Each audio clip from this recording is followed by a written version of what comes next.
Welcome to our channel TPN Telugu Prabha. నేను మీ journalist Yagnamurthy. Karimnagar MP అలాగే కేంద్ర మంత్రి బండి సంజయ్ కుమార్, ఆయన ఎంత ఫైర్ బ్రాండ్ లీడరో మనలో చాలా మందికి తెలిసిందే.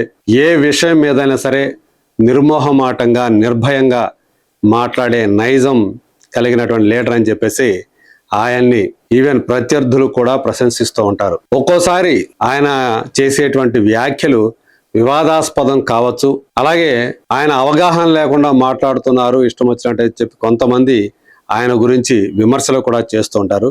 అయినప్పటికీ కూడా ఎవరు ఏమనుకున్నప్పటికీ బండి సంజయ్ కుమార్ తెలంగాణ రాజకీయాల్లో మాత్రం వార్తల్లో వ్యక్తి అనే చెప్పాలి. అయితే ఇప్పుడు ఆయన కొడుకు బండి సాయి భగీరథ్ తను ఇప్పుడు రాంగ్ రీజన్స్ తోటి వార్తల్లోకి రావటం ఇప్పుడు మొత్తం కూడా సంచలనం రేపుతుంది తెలంగాణ వ్యాప్తంగా. మరి ఆయన మీద పోక్సో కేసు కూడా నమోదైందనేటువంటి వార్తలు వస్తూ ఉన్నాయి. లేదు, నన్ను ట్రాప్ చేశారు, సో నన్ను మోసం చేశారు, నన్ను డబ్బులు ఇవ్వాల్సిందిగా లేకపోతే పెళ్లి చేసుకోవాల్సిందిగా ఒత్తిడి చేస్తున్నారు అని చెప్పేసి Bhagirath Karimnagar 2 town police station లో ఒక ఫిర్యాదు చేశాడు. సో ఇదే ఇప్పుడు ఆ ఫిర్యాదు అలాగే దానికి ప్రతిగా ఎవరైతే తన ట్రాప్ చేశారు, హనీ ట్రాప్ చేశారు అని చెప్పేసి పేర్కొన్నారో ఆ యువతి అతని మీద తను మైనర్ ని తనను వంచాడు అని చెప్పేసి తను పోక్సో కేసు పెట్టినట్టుగా, ఆమె తరపున కుటుంబ సభ్యులు పోక్సో కేసు పెట్టినట్టుగా కూడా వార్తలు వస్తున్నాయి.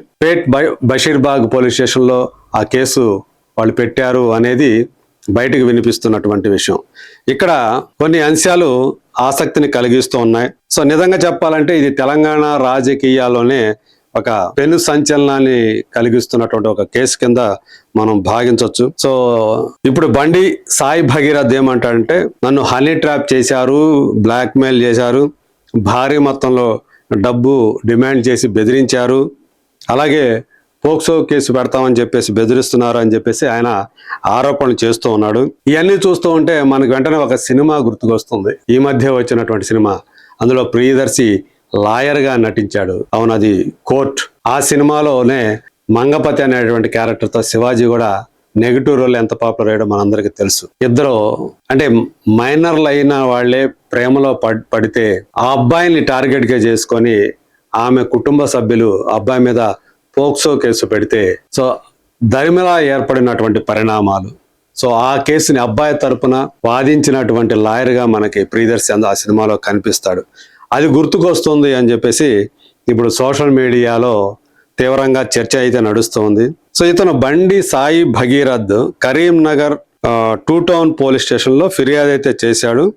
హైదరాబాద్కు చెందిన చాట్ల అన్వి అనే అమ్మాయి తనకు స్నేహితుల ద్వారా పరిచయం చేసుకొని తనని ఫ్యామిలీ గ్యాదరింగ్స్ కి అలాగే పార్టీలకి ఏమైనా టెంపుల్స్ కి వెళ్తూ ఉంటే వాటికి వాళ్ళు వెళ్తుంటే నేను కూడా వెళ్ళాను, అంత నమ్మకం కలిగించారు, అంత సన్నిహితంగా స్నేహంగా ఉంటూ రావడంతో తను కూడా వాళ్ళతో కలిసి వెళుతూ వచ్చాను అని చెప్పేసి తను పెట్టినటువంటి పోలీస్ స్టేషన్ లో ఏదైతే ఫిర్యాదు చేశాడో అందులో ఆయన వివరించినటువంటి విషయం ఇది. కానీ తర్వాత పరిస్థితి మారిపోయిందని చెప్పేసి అతను చెప్తూ ఉన్నాడు. వివాహం చేసుకోవాలని చెప్పేసి తన మీద విపరీతమైనటువంటి ప్రెజర్ తీసుకువచ్చారని, సో తను ఒప్పుకోకపోతే అత్యాచారం, హెరాస్మెంట్ లాంటి కేసులు పెడతామని చెప్పి బెదిరించారని చెప్పేసి ఆ ఫిర్యాదులో భగీరథ్ ఆరోపించాడు. సో తను భయపడ్డానని, అంటే తన తండ్రి కేంద్ర మంత్రి అయినప్పటికీ కూడా మళ్ళీ ఎక్కడ పరువు పోతుందనే ఉద్దేశంతో భయపడి అమ్మాయి తండ్రికి 50,000 రూపాయలు ఇచ్చానని చెప్పేసి తను చెప్పాడు.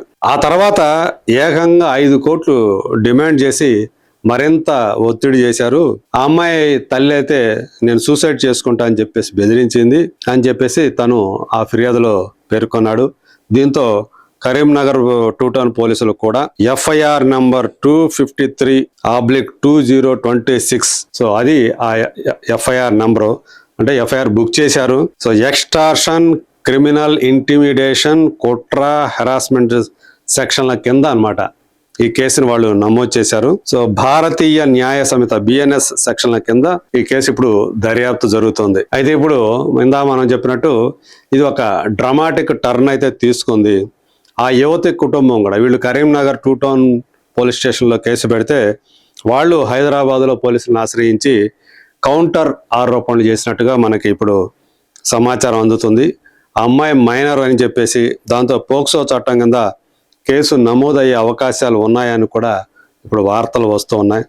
అయితే ఇప్పటివరకైతే హైదరాబాద్ నుంచి ఇంకా అధికారికమైనటువంటి ఆ ఎఫ్ఐఆర్ వివరాలు అయితే ఇంకా వెల్లడి కాలేదు. సో ఏదేమైనా రెండు వైపులా కూడా మనకి ఆరోపణలు ప్రత్యారోపణలు ఇవన్నీ కూడా రావడం అనేది సంచలనం సృష్టిస్తుంది. సో ఇక్కడ ఇప్పుడు ఈ కేసు బయటకు వచ్చిన తర్వాత ఇప్పుడు సాయి భగీరథకి సంబంధించినటువంటి పాత వీడియోలు కూడా ఇప్పుడు బయటకు వస్తూ ఉన్నాయి. అందులో తను ఒక యువకుడిని కొడుతున్నట్లుగా, ఒకరిని కాదు ఇద్దరిని, వేరే వేరే వీడియోలన్నీ కూడా ఇప్పుడు సర్క్యులేట్ అవుతా ఉన్నాయి. సో ఇలాంటి వాడు భగీరథ్, తండ్రి మంత్రి కాబట్టి ఆ అధికారాన్ని అడ్డం పెట్టుకొని, తండ్రి అధికారాన్ని అడ్డం పెట్టుకొని సాయి భగీరథ్ ఇలాంటి దందాలు చేస్తున్నాడు, తను అంటే చాలా మంది మీద దౌర్జన్యాలు చేస్తూ ఉన్నాడు అని చెప్పేసి ఇలాంటివన్నీ కూడా ఇప్పుడు బయటకు వస్తూ ఉన్నాయి. సో మొత్తంగా చూసుకుంటే ఇవన్నీ కూడా మనకి కోర్టు కథ ఏదైతే ఉందో అదే గుర్తుకొస్తుంది. స్నేహం నుంచి మొదలై తర్వాత బ్లాక్ మెయిల్, కౌంటర్ కేసులు, పోక్సో లాంటి సీరియస్ సెక్షన్ వరకు కూడా విస్తరించడం, ఇదంతా కూడా చూస్తూ ఉంటే సినిమా కథలాగా ఉందని చెప్పేసి ఈ నెటిజన్లు అందరూ కూడా వ్యాఖ్యానిస్తూ ఉన్నారు. సో ఈ కేసు రాజకీయంగా కూడా సున్నితమైన సమయంలో వెలుగులోకి రావడం కూడా ఇక్కడ మనం గమనించాల్సినటువంటి విషయం. కరీంనగర్లో ఈ మధ్య ఉద్రిక్తతలు కూడా చోటు చేసుకున్నాయి. సంజయ్కి సంబంధించిన వాళ్ళు, హుజూరాబాద్లో సంజయ్కి సంబంధించినటువంటి ఆయన అనుచరులు, అలాగే బీఆర్ఎస్కి సంబంధించినటువంటి వాళ్ళు, కౌశిక్ రెడ్డికి సంబంధించిన వాళ్ళు గొడవ పట్టం మనందరం కూడా ఈ మధ్య గమనించాం. అలాగే ప్రధాని తెలంగాణ పర్యటన కూడా ఉంది. నరేంద్ర మోడీ త్వరలోనే ఇక్కడికి వస్తూ ఉన్నాడు. సో అది రేపే. సో ఈ సందర్భంగా ఇది రాజకీయ వర్గాల్లో సంచలనం సృష్టిస్తూ అనేక ఊహాగానాలకు తావిస్తుందని చెప్పుకోవాలి.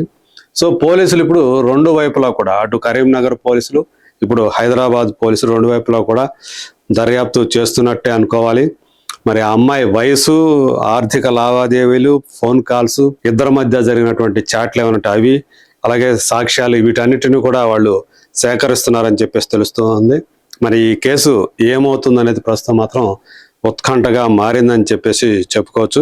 సోషల్ మీడియాలో అయితే ప్రియదర్శి కోర్టు రియల్ లైఫ్ అంటే ప్రియదర్శి అది ఇప్పుడు అది ట్రెండింగ్ లోకి రావటం హ్యాష్ ట్యాగ్, అలాగే బండి సాయి భగీరథ్ అనేటువంటిది కూడా ఇప్పుడు ఆ హ్యాష్ ట్యాగ్ కూడా బాగా ట్రెండ్ అవుతూ ఉన్నాయి. మొత్తంగా చూసుకుంటే న్యాయ వ్యవస్థ, పోలీస్ యంత్రాంగం నిష్పాక్షికంగా దర్యాప్తు చేసి నిజం బయట పెట్టాలి అని చెప్పేసి జనమంతా కూడా డిమాండ్ చేస్తూ ఉన్నారు.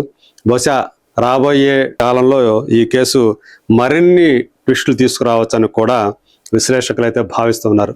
మరి చూద్దాం ఈ కేసు నుంచి సాయి భగీరథ్ మరి నిర్దోషిగా బయటకు వస్తాడా, స్వచ్ఛంగా బయటకు వస్తాడా, లేకపోతే అతని మీద ఆరోపణలు మరింత బలోపేతం అవుతాయా? Let us wait and see.